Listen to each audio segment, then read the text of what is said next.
If I profane with my unworthiest hand this holy shrine, the gentle sin is this: my lips, two blushing pilgrims, ready stand to smooth that rough touch with a tender kiss.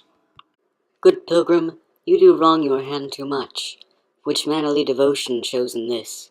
For saints have hands that pilgrims' hands do touch, and palm to palm is holy palmer's kiss. Have not saints lips, and holy palmers too? Aye, pilgrim, lips that they must use in prayer. O then, dear saint, let lips do what hands do. They pray, grant thou lest faith turn to despair. Saints do not move, though grant for prayer's sake. Then move not while my prayer's effect I take. Thus from my lips, by thine my sin is purged. A pair of star-crossed lovers from feuding families fall in love in that scene from the latest work by William Shakespeare, Romeo and Juliet. I'm Tybalt Capulet. And I'm Benvolio Montague, and this is At the Theatre with Capulet and Montague. Romeo and Juliet is filled to the brim with romantic dialogue and speeches about love, which is appropriate considering how much of this play focuses on the theme of love, and how powerful it is. A good example of this is this scene in Act 2, in which Romeo renounces his family name in order to be with his lover, Juliet. O Romeo, Romeo, wherefore art thou Romeo? Deny thy father, and refuse thy name, or, if thou wilt not, be but sworn my love, and I'll no longer be a Capulet. Shall I hear more, or shall I speak at this? 'Tis but thy name that is my enemy. Thou art thyself, though not a Montague. What's Montague? It is nor hand, nor foot, nor arm, nor face, nor any other part belonging to a man. Oh, be some other name. What's in a name? That which we call a rose, by any other name, would smell as sweet. So Romeo would, were he not Romeo called, retain that dear perfection which he owes, without that title. Romeo doff thy name, and for thy name, which is no part of thee, take all myself. I take thee at thy word. Call me but love, and I'll be new baptized. Henceforth I never will be Romeo. What man art thou, thus bescreened in night, so stumbles on my counsel? By a name, I know not how to tell thee who I am. My name, dear saint, is hateful to myself, because it is an enemy to thee. Had I it written, I would tear the word. My ears have not yet drunk 100 words of thy tongue's uttering, yet I know the sound. Art thou not Romeo, and a Montague? Neither, fair maid, if either thee dislike. Yes, very sappy stuff there. On the subject of renouncing his name, it seems that Romeo as well as Juliet also rejects not just their families and friends for the sake of their love, but also many societal roadblocks, such as societal values, religion, and paternal power over daughters, as is demonstrated in this scene in which Lord Capulet, Juliet's father, tries to force her to marry Count Paris, a decent man, but a man she doesn't love. How, chopped logic? What is this? Proud, and I thank you, and I thank you not, and yet not proud? Mistress Minion you, thank me no thankings, nor proud me no prouds, but fettle your fine joints gainst Thursday next, to go with Paris to St. Peter's Church, or I will drag thee on a hurdle thither. Out, you green sickness carrion! Out, you baggage! You tallow face! Fie, are you mad? Good father, I beseech you on my knees, hear me with patience but to speak a word. Hang thee, young baggage, disobedient wretch! I tell thee what, get thee to church a Thursday, or never after look me in the face. Speak not, reply not, do not answer me. My fingers itch. Wife, we scarce thought us blessed, that God had lent us but this only child. But now I see this one is one too much, and that we have a curse in having her. Out on her, Hilding.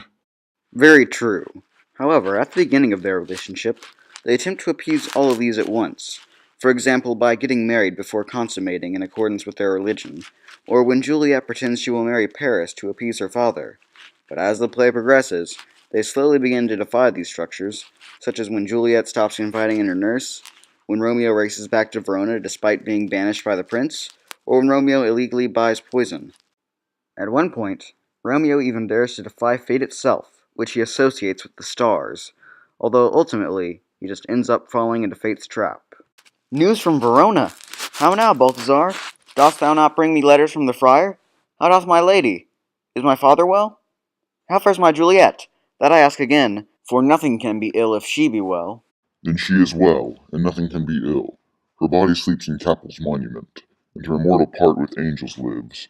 I saw her laid low in her kindred's vault, and presently took post to tell it you. Oh, pardon me for bringing these ill news, since you did leave it for my office, sir. Is it e'en so? Then I defy you, stars! Thou knowest my lodging. Get me ink and paper and hire post horses. I will hint tonight. Yeah, see, that's one of the problems I have with this play. Because while the dialogue is very beautiful, the story itself falls short for me because Shakespeare tries to pin everything on fate, when it was actually the failings of the characters that were the cause of everything.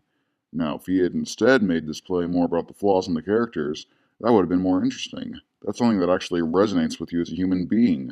Instead, we got all this impersonal talk of fate and destiny, which isn't really something you can relate to.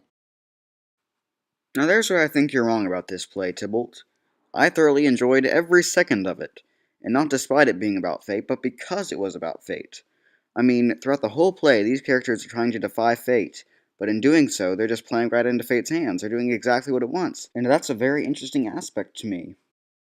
But see, if the characters had just made different choices or behaved even slightly differently, then they would have avoided fate, but they make the choices they do because it's who they are. So here we have this great character dynamic that's never really explored.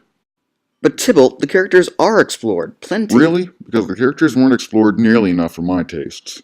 Like, what about Lord Montague and Lord Capulet? Why do they hate each other? What's their story? We don't know, and we never got to find out.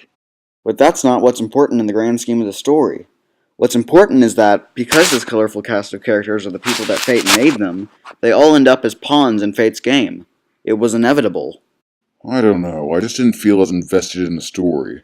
Because the outcome was predetermined, it was not written as being the result of psychologically deep individuals. I mean, throughout Romeo and Juliet's whole maudlin romance, I feel like it would have been more interesting if we had really gotten inside the mindsets of these characters, instead of just watching as they leer at each other and babble about how perfect they are together. Now, I wouldn't say that. I'd say they really feel a deep and strong love for each other.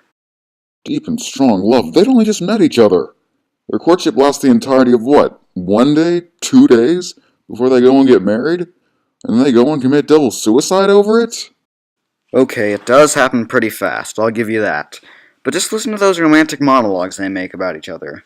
Who would say they love someone in such a way if they didn't truly mean it? I mean, compare what Romeo says about his false love for Rosaline in Act 1 to what he says in Act 2 about Juliet. A right fair mark, fair coz, is soonest hit. Well, in that hit you miss. She'll not be hit with Cupid's arrow. She hath Dian's wit, and, in strong proof of chastity well armed, from love's weak childish bow she lives uncharmed. She will not stay the siege of loving terms, nor bide the encounter of assailing eyes, nor ope her lap to saint-seducing gold. Oh, she is rich in beauty, only poor, that, when she dies, with beauty dies her store. But soft! What light through yonder window breaks? It is the east, and Juliet is the sun. Arise, fair sun, and kill the envious moon, who is already sick and pale with grief, that thou her maid art far more fair than she. But not her maid, since she is envious. Her vestal livery is but sick and green, and none but fools do wear it. Cast it off. It is my lady. Oh, it is my love. Oh, that she knew she were. She speaks, yet she says nothing. What of that?